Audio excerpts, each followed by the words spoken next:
Hello and welcome. I am Ben the Best 5 and you're watching my third episode of my career playthrough using efficient rockets as we unlock the tech tree.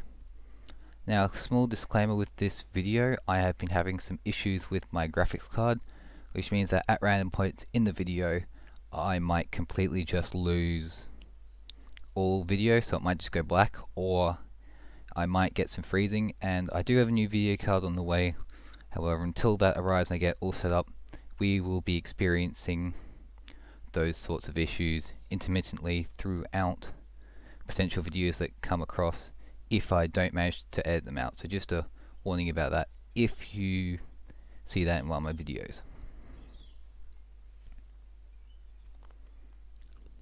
Now, we are building a rocket which is going to be capable of flying all the way to the Mun and performing a flyby of the Mun. Now that's what our current contract is for. So and we are going to be recovering the booster like we do for the rest of my rockets, just because that increases the funds we recover from completing the mission.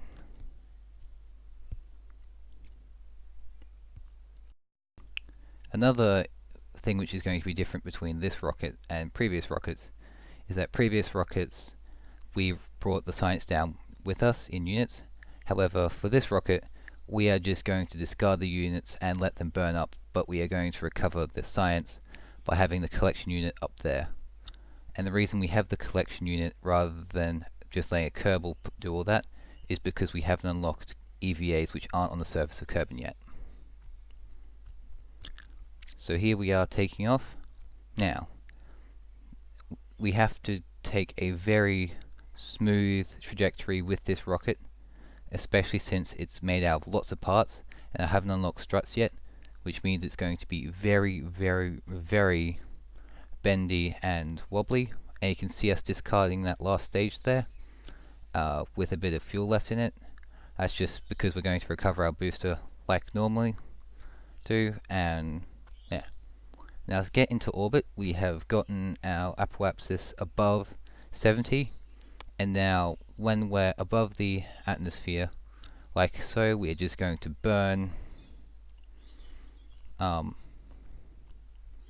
roughly flat, and if we start to go past our apoapsis like we do here, we just nose up a little bit, which slowly extends the time to apoapsis so that we can safely get into an apoapsis without hitting the Earth's atmosphere again, or Kerbin's atmosphere.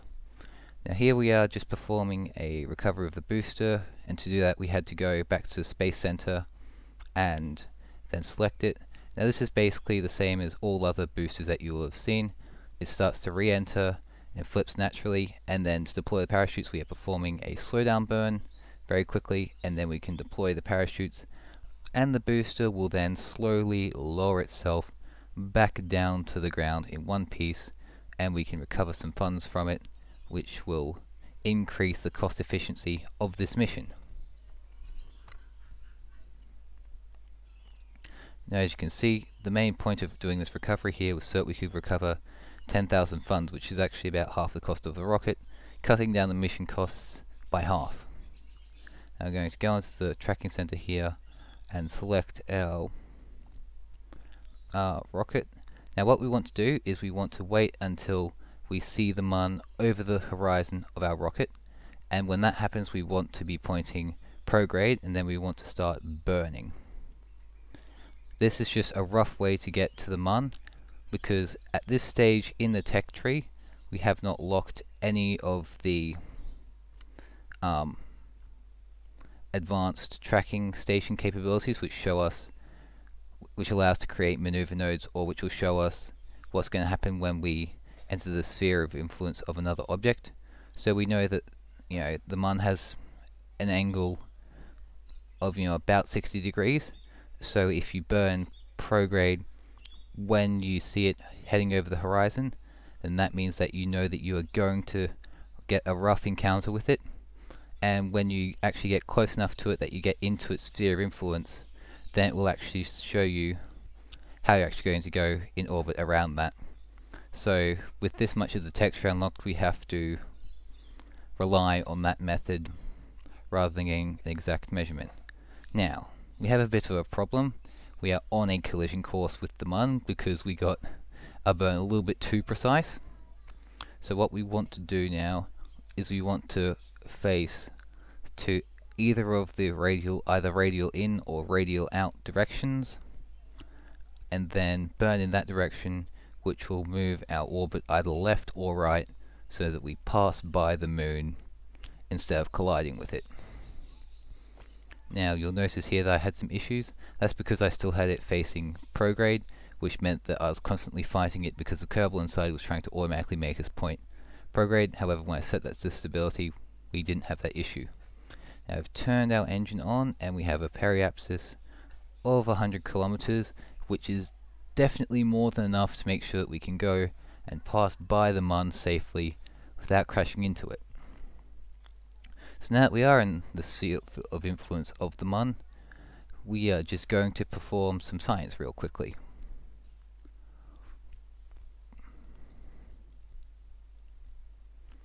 And then we are going to collect the science that we collect from these units by storing it in the scientific store up the top, so that we can recover it after we, ditch the stage with all of our experiments on it.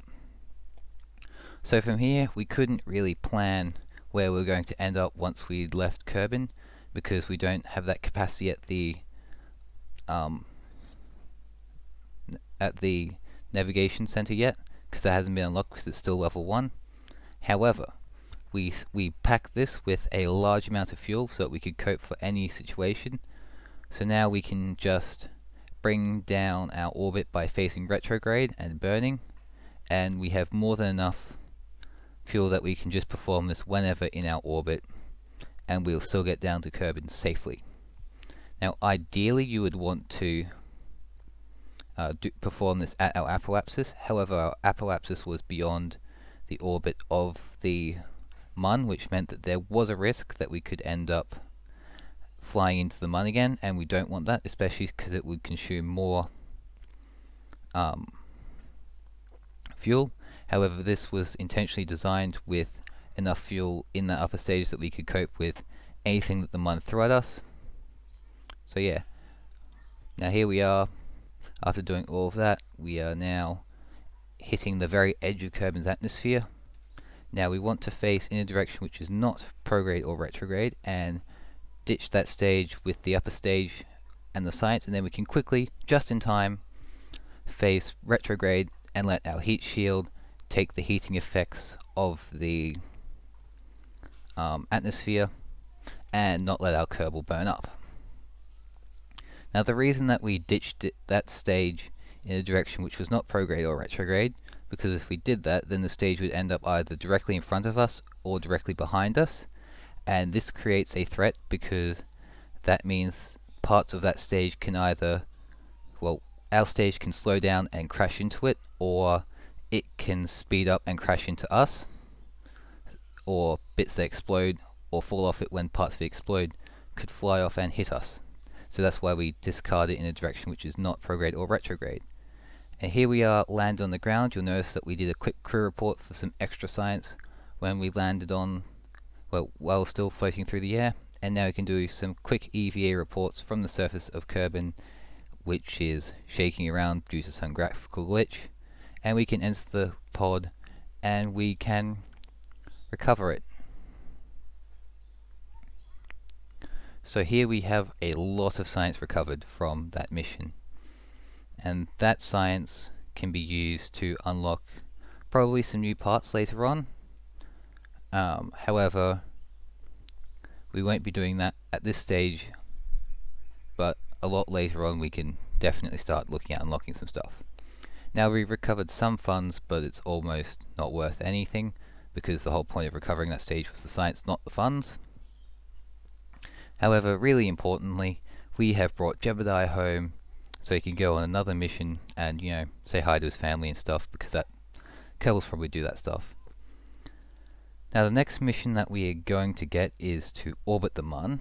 However, we still had 300 units of Delta V in that last stage, So we could probably do that with the same rocket, so as a result I'll probably not show you guys that in my next video, or maybe I'll just show some highlights. That's probably what I'll end up doing, just because it would be pretty boring because it's basically the same mission again.